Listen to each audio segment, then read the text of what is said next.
Hi everyone, this is Mindy Eggen and welcome back to another video for Tailored Expressions. In today's video, I am going to show you how to stamp on dark colored cardstock with your dye inks.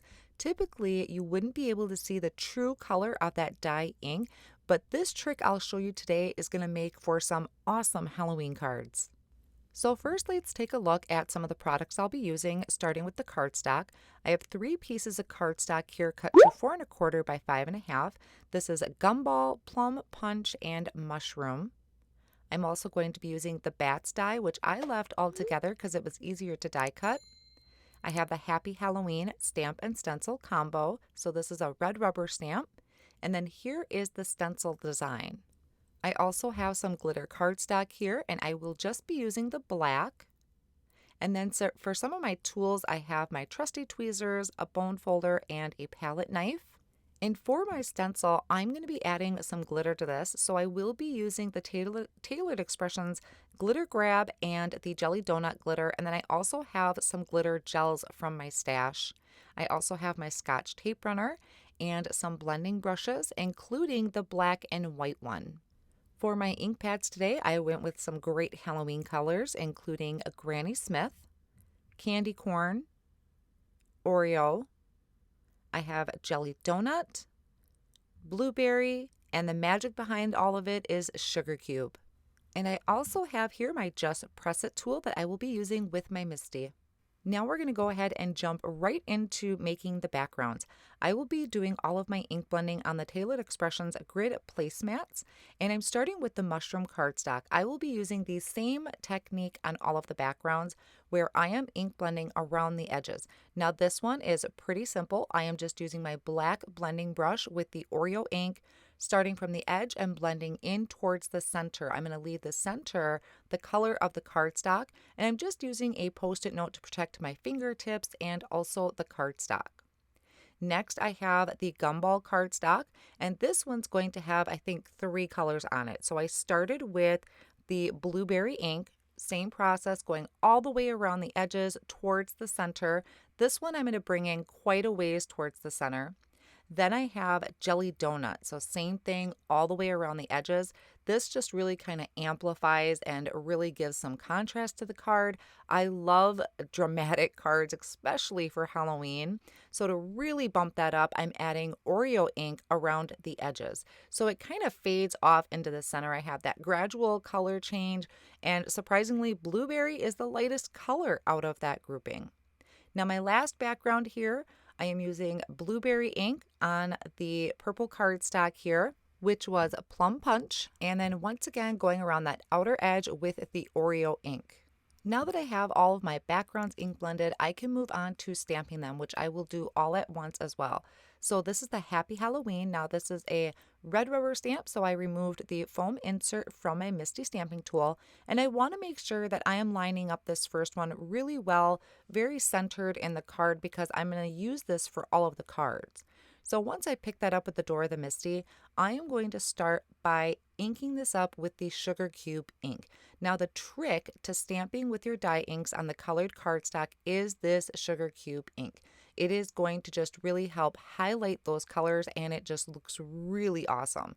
So once I stamp that down, you can decide if you want to stamp it twice. Some of them I did, some of them I didn't, but I just used my Press It tool to stamp those down. And I'm going to take this and set that off on the side, and I'm going to bring in my other backgrounds. So I'll go ahead and get all of these stamped, and now because it is a pigment ink, these do take a little bit longer to dry. So what I will do is I'm going to take my heat tool and just help speed up that process. I want to make sure that that pigment ink is really nice and dry before I stamp on top of it again. Once those are nice and dry, I'm going to place it back into my Misty tool, and I am going to do kind of a shadow to this. Now you can stamp right on top of it if you want. I am taking that cardstock and just shifting it ever so slightly off to one side, so off to the right-hand side. Then now this one, this is the mushroom cardstock, and I am inking up that Happy Halloween in the Granny Smith ink, and this one really surprised me. I didn't expect it to turn out so well. So after I stamped that one, I set it off on the side. I brought in my blueberry background, cleaned off my stamp, And now this time I am using candy corn. Now, if you want to stamp it twice, I would personally suggest cleaning your stamp off in between because sometimes it'll pick up that white pigment ink. And you want to make sure you're just getting the true color of the ink pad that you're stamping with. So here is the purple background, and I just loved that Granny Smith ink so much that I used it on this one as well, and it looks just true Halloween here, which was just totally tickling my fancy right now.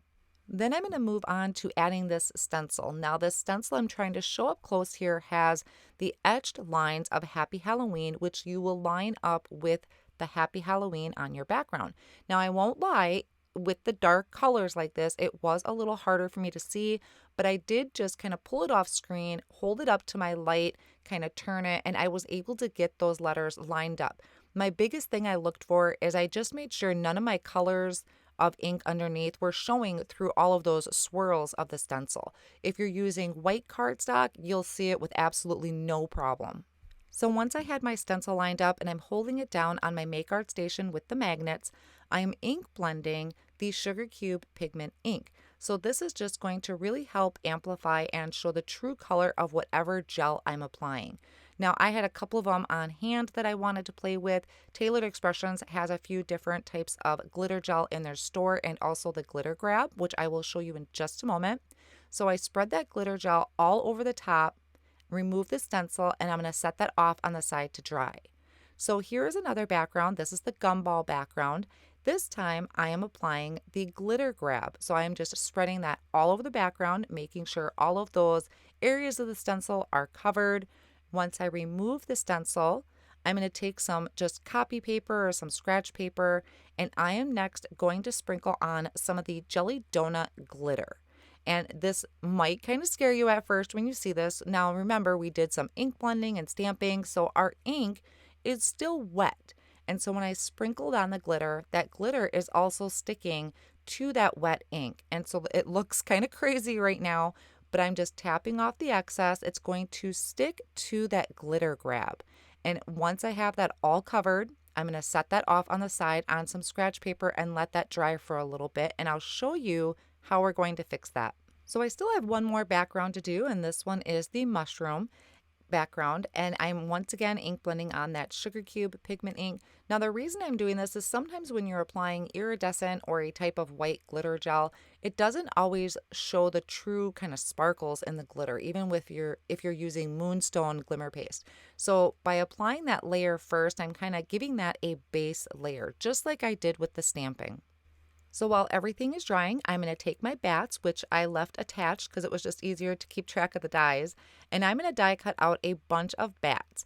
I'm going to add some foam squares behind them and add them around my card, and I just kind of changed up placement a little bit, but I stuck with 3. I like working with odd numbers with embellishments. And these card fronts are all attached to card bases, so I took just some Sugar Cube cardstock, scored it and folded it in half and used my bone folder to crease the folds. So these are 4 1/4 by 5 1/2 inch cards. Now I have that one last card to show you, so I'll bring that in screen and I'll show you how that's looking. Pretty crazy, but what I'm going to do now that it is completely dry is I'm going to go over to my garbage can, hang that card over, and I'm just going to brush over it with a paintbrush. So that is just going to remove all of the excess glitter, and its glitter is only going to stick where I put that glitter grab. All right, that finishes off my 3 Halloween cards I have for you today. I hope you enjoyed today's technique and will give it a try. I want to thank you so much for joining me today. All of these products are now available over at tailoredexpressions.com. Thanks again so much, and I'll see you again soon.